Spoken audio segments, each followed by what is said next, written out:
नमस्कार प्यारे मित्रों। आज हम बात करने वाले हैं गोविंद पारिक के 80 पेज के सीरीज में पेज नंबर 68 की बात करेंगे। तो पेज नंबर 68। तो यहाँ पर सबसे पहले ऊपर हमने क्या लिखा, बंध्या का वर्णन। रेफरेंस है, रेफरेंस पूछा जाता है एग्जाम में। तो बंध्या का वर्णन हारित और रसन समुच्चय ने माना है, ठीक है ना। बंध्या का वर्णन हारित और रसरत्न समुच्चय ने किया है। हारित ने बंध्या की संख्या 6 बताई है। इसके बारे में हम लोग डिटेल में बात करेंगे। यहाँ देखेंगे सबसे ऊपर क्या लिखा है, दोषानुसार प्रतिशय का लक्षण, अर्थात प्रत्येक प्रतिशय का उनके लक्षण बताएंगे सामने।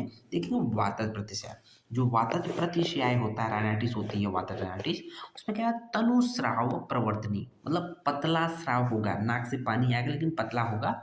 गल तालु ओष्ठ शोष, लेकिन उसके साथ साथ क्या होगा, गले में तालु में ओष्ठ में शोष हो जाएगा, सूख जाएगा, गला तालु ओष्ठ सूख जाएगा। देखेंगे पैतृक प्रतिशय में क्या होता है कि सधूमम सहसा वहनी बमती च मानवय।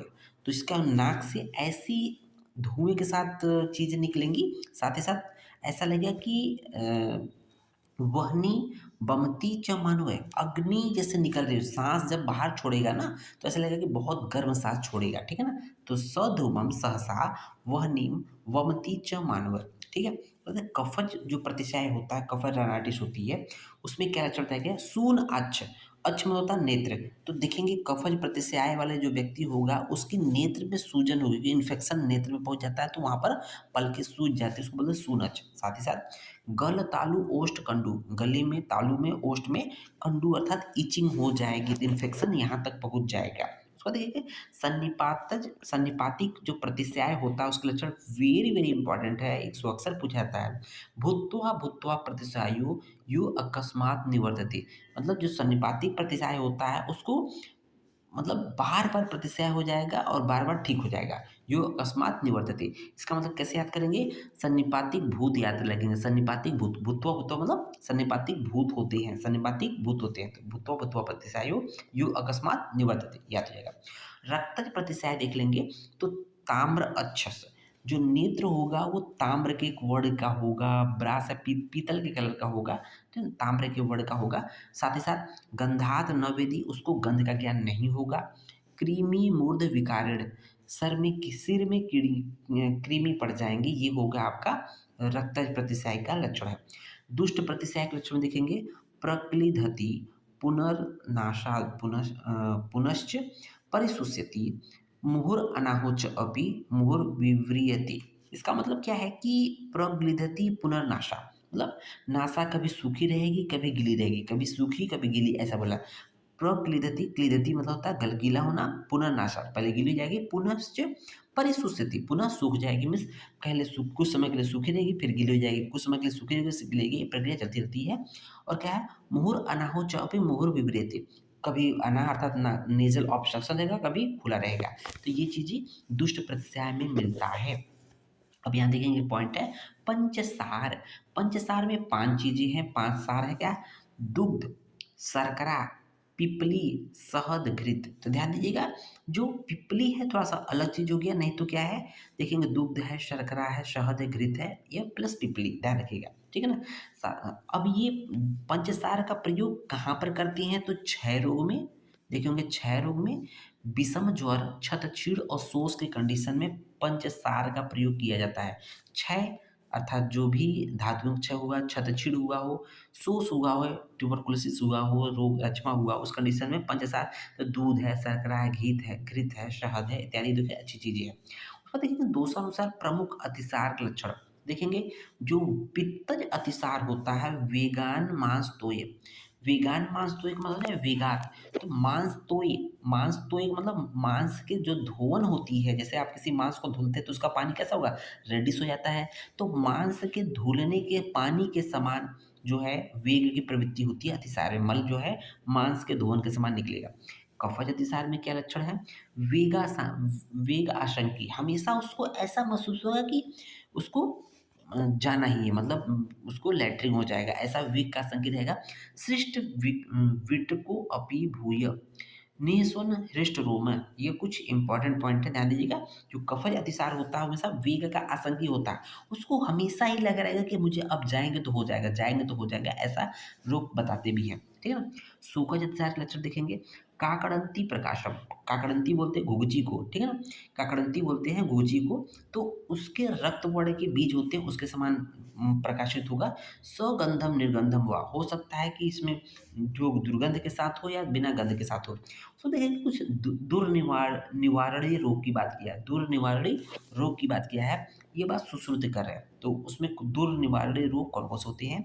श्वास काश विलंबिका, ध्यान दीजिएगा, दुर्निवारणीय रोग सुश्रुत के अकॉर्डिंग श्वास काश विलंबिका, साथ ही साथ शोष होता है, शोष संखक होता है अकॉर्डिंग टू सुश्रुत।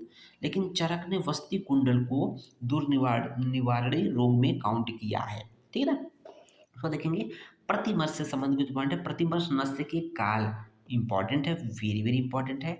तो सुश्रुत ने प्रतिमर्श नस्य काल के 14 काल बताए हैं, जबकि वाग्भट ने एक ज़्यादा 15 बता दिए हैं। अब बात करते हैं प्रतिमर्श नस्य की मात्रा की बात करते हैं। तो 2 या 1 बूंद आपके बुक में लिया हुआ सिंपल 2 या 1 बूंद, बट किसने बोला है? तो ये बात किया है अष्टांग संग्रह ने, ये बात किया है अष्टांग संग्रह ने। 2 या 1 बूंद किसने माना है? अष्टांग संग्रह ने माना है प्रतिनस की मात्रा। लेकिन जब बात कर लेते हैं 2 बूंद किसने माना है, तो अष्टांग हृदय और शारंधर ने 2 बूंद मान लिया है, ठीक है ना, याद रखिएगा 2 बूंद अष्टांग हृदय और शारंधर ने माना है। सुश्रुत ने क्या माना है प्रतिमस नस्य की जो मात्रा होती है? तो छींकने पर स्नेह की मात्रा मुख में आ जाए, मतलब इतना स्नेह से पान करना चाहिए जिससे छींक आए तो स्नेह की मात्रा मुख में आ जाए, ये हुए प्रतिमर्श नस्य की मात्रा अकॉर्डिंग टू सुश्रुत। उसको देखेंगे रात्रि में नस्य कर्म का निषेध बोला गया, रात्रि में नस्य कर्म का नहीं करना चाहिए, ठीक है। देखेंगे ओज क्षय होता है, कहने का मतलब ओज क्षय किन किन व्याधियों में होता है। सबसे पहले समझना है कि ओज क्षय होता क्या है। तो ओज को बोलते हैं इम्यूनिटी, ओज क्या है? इम्यूनिटी है। तो इम्यूनिटी का क्षय होने का मतलब किस बीमारी में होगा? तो मधुमेह में बताया गया है, ग्रहणी में बताया गया है, छतछीड़ में बताया गया है। ये कुछ व्याधियां हैं आयुर्वेद में जिसमें ओज क्षय के लक्षण पाए जाते हैं, ओज क्षय मिलता है, ठीक है। सुश्रुत ने आंत्र वृद्धि की असाध्य व्याधि मानी है, जो आंत्र वृद्धि होता है सुश्रुत ने उसे असाध्य व्याधि मान लिया है, ठीक है ना। आंत्र वृद्धि में एक्चुअली आंत्र की लंबाई नहीं बढ़ती है, ये वात निमित्त होता है, अर्थात वात की वजह से ये जो भी चीजें होती है, इसमें ध्यान दीजिएगा आंत्र की लंबाई नहीं बढ़ती है, प्रश्न पूछता है, ठीक है। उसको देखेंगे कि विष आतुर में, विष आतुर का मतलब होता है जो विष पान किया हुआ व्यक्ति होता है उसको बोलते हैं विष आतुर में स्वेदन निषिद्ध बोला गया है, लेकिन केवल कीट विष और दूसरी विष को छोड़कर, मतलब कीट विष और दूसरी विष में स्वेदन किया जाता है। से सभी विष आतुर जो विष का सेवन करते हैं, विष का डंक मार देते हैं जो जानवर, उसमें स्वेदन निषिद्ध होता है। उसके बाद देखेंगे लूता विष में वंश त्वगादि अगद का प्रयोग करते हैं, लूता विष के साथ साथ मूसक विष में भी वंश त्वगादि अगद का प्रयोग करते हैं, ध्यान दीजिएगा। ध्यान दीजिएगा एक पॉइंट दिया है उष्ण वीर्य हिमस्पर्शी, उष्ण वीर्य हो लेकिन हिमस्पर्शी हो, टच में ठंडा हो लेकिन वीर्य क्या है? गर्म हो, तो वो क्या है? अम्ल रस जो होता है वो अकॉर्डिंग टू वाग्भट उष्ण वीर्य होता है लेकिन हिमस्पर्शी होता है। एक वेरी वेरी इंपॉर्टेंट पॉइंट है जहाँ प्लेग की जड़ी बात करेंगे, पागल कुत्ते की जड़े के बारे में बात करेंगे और पागलपन की जड़े के बारे में बात करेंगे। देखेंगे तीनों क्या है? प्लेग, पागल, पागलपन। तो क्या है? प्लेग की जड़ी कांडीर है, प्लेग की जड़ी क्या है? कांडीर है। कांडीर का बॉटनिकल नेम रेननकुलस स्क्लेरोटस, रेननकुलस स्क्लेरेटस जो बॉटनिकल नेम होता है, ये तो हो गया प्लेग की जड़ी।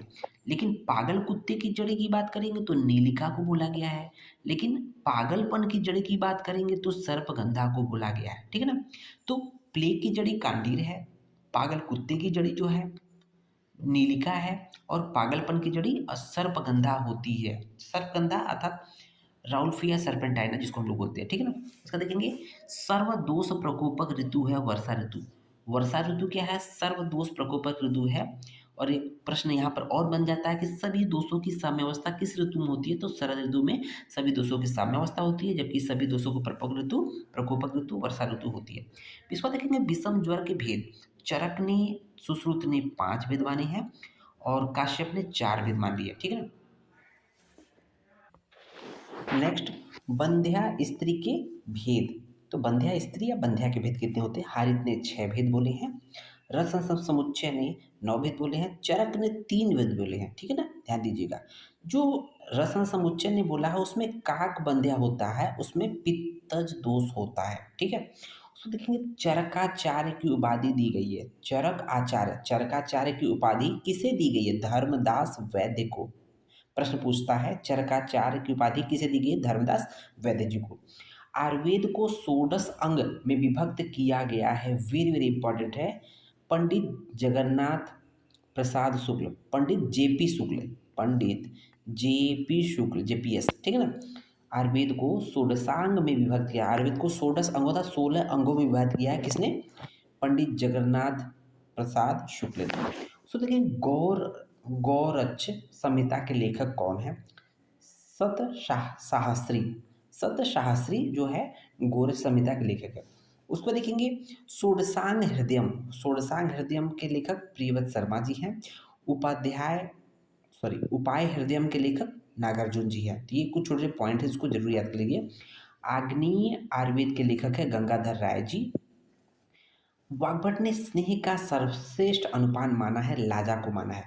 सुश्रुत ने करसु व कूप स्वेद का भी को नहीं माना है, मतलब करसु व कूप स्वेद जो चरक मानते हैं उसको सुश्रुत ने नहीं माना है। उसको देखेंगे वेरी वेरी इंपॉर्टेंट है, भेषज रत्नावली का रेफरेंस क्या क्या है। तो भेषज रत्नावली ने कुछ विशेष प्रकार के रोगों का वर्णन किया, जैसे गदोद्वेग, तांडव रोग, उरस्तोय, औपसर्गिक रोग में खंजनिका, क्लोम रोग का वर्णन गोविंदास सेन ने किया है। गोविंदास सेन उन्होंने कौन सी पुस्तक लिखी थी? बी आर मतलब भेषज रत्नावली रिटन बाय गोविंदास सेन। इन्होंने पर्टिकुलर इन डिजीजों इन रोगों का वर्णन किया है जो कि विशेष होता है, किसी अन्य ने नहीं किया है। नाभि कुंडल का वर्णन आया है रस रत्न समुच्चय में, लेकिन नाभि तुंडी जो है गिवन बाई सुश्रुत, ठीक है। सदंसी जाधारणी जो ही पारगर्भिक होती है, इसको अहिंडा भी बोलते हैं। तो देखेंगे यहाँ पे जो नाभि कुंडल का वर्णन आया रसन समुच्चय ने बोला है, तो इसको कैसे याद करेंगे? रत्ना के कुंडल, रत्ना मीन्स रसन समुच्चय के कुंडल मतलब नाभि कुंडल। तो इस तरह से ये पॉइंट याद रहेगा। धन्यवाद।